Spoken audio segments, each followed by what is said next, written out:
insurrection and chaos at the U.S. Capitol, an attempted overthrow of democracy like we've never seen in American history.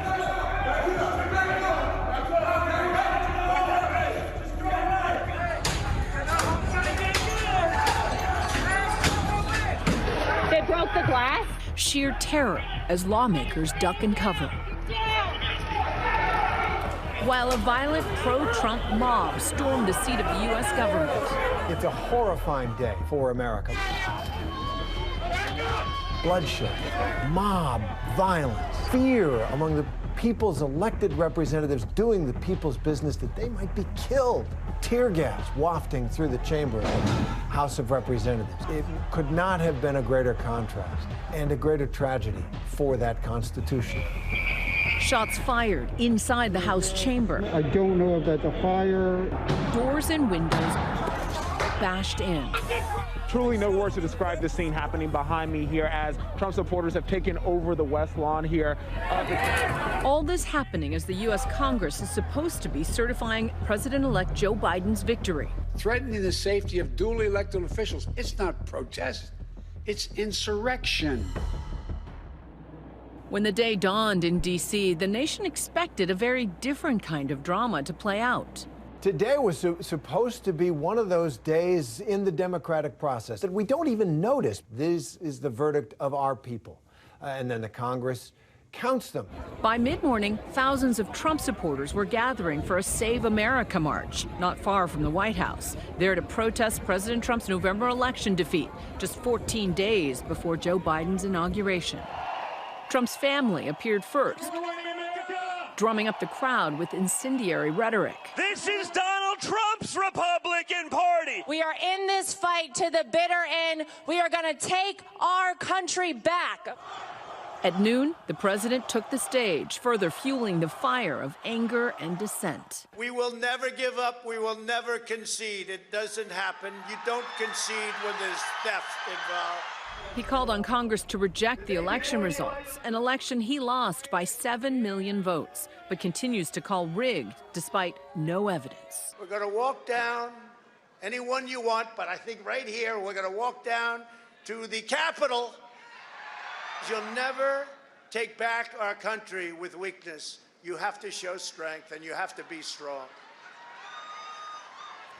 Madam Speaker, the Vice President, and the United States Senate. By 1 o'clock, the much-anticipated joint session of Congress got underway.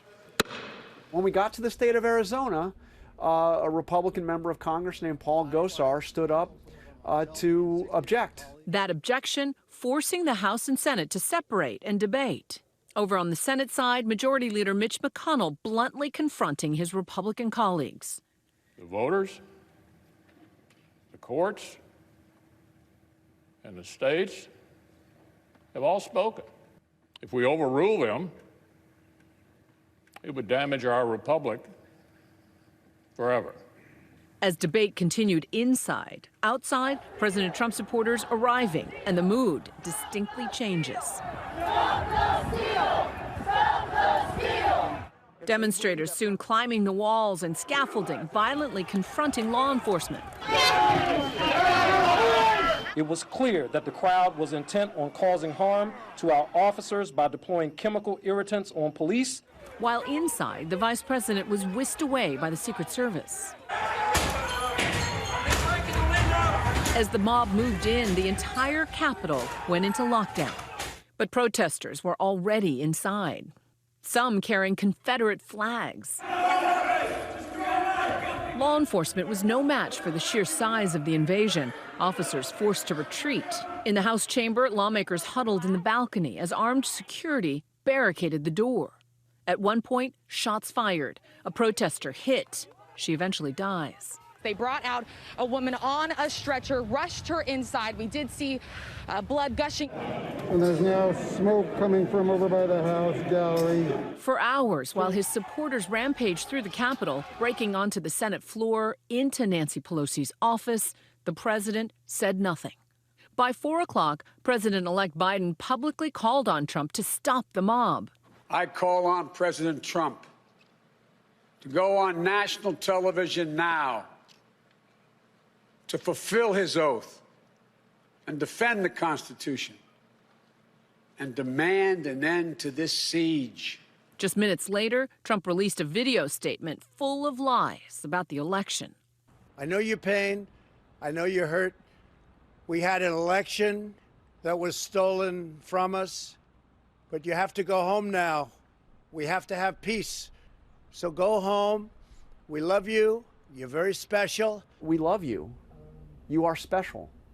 Those were the words of the president about the people that had just stormed the Capitol building. So a very strange turn of events. The video taken down from all social media sites as the president continues to refuse to condemn the actions of his supporters. This is on him. It's completely on him, on his broken psychology. Most grown-ups understand that you don't win them all, and at some point you have to learn to lose. By 5 o'clock, law enforcement starts reclaiming control of some parts of the Capitol grounds. Multiple sources telling ABC News President Trump repeatedly refused to send in the National Guard before finally agreeing in the late afternoon. An hour later, a citywide curfew goes into effect, with threats that demonstrators who don't leave will be arrested. Let's get back to work. Despite the danger all around, lawmakers took back the floor. The United States Senate will not be intimidated. We will begin the hard work of repairing this nation tonight, because here in America, we do hard things. In America, we always overcome our challenges. Returning to work, determined to finish the democratic process. Hi everyone, George Stephanopoulos here. Thanks for checking out the ABC News YouTube channel. If you'd like to get more videos, show highlights, and watch live event coverage, click on the right over here to subscribe to our channel, and don't forget to download the ABC News app for breaking news alerts. Thanks for watching.